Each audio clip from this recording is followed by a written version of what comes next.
Gauri Suryavanshi, S मराठीमध्ये आपलं स्वागत। वळूया आजच्या बातमीकडे।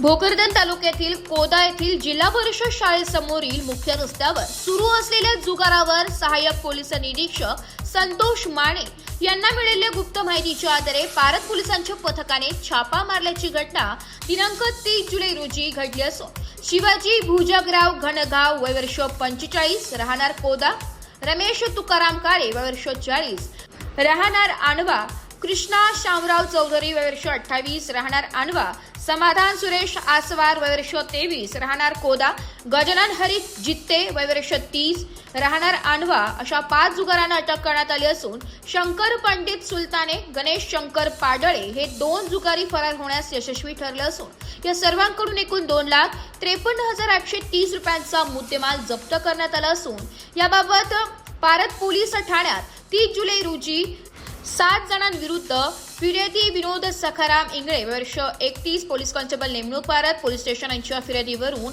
गुन्हा दाखल करण्यात आला असून पुढील तपास पोलीस उपनिरीक्षक नेमाने हे करीत आहे। पारत पोलिसांच्या या धडक कारवाईमुळे जुगार खेळणाऱ्यांचे धाबे दणाणले। या कारवाईमुळे परिसरात शांतता आणि सुव्यवस्था राखण्यास मोठी मदत होईल हे नक्की। एस मराठी न्यूज साठी प्रतिनिधी अमोल शिंदे, पारत। अशाच नवीन ताज्या घडामोडी जाणून घेण्यासाठी आमच्या एस मराठी न्यूज चॅनलला लाईक करा, शेअर करा, सबस्क्राईब करा आणि बेल आयकॉनला क्लिक करायला विसरू नका।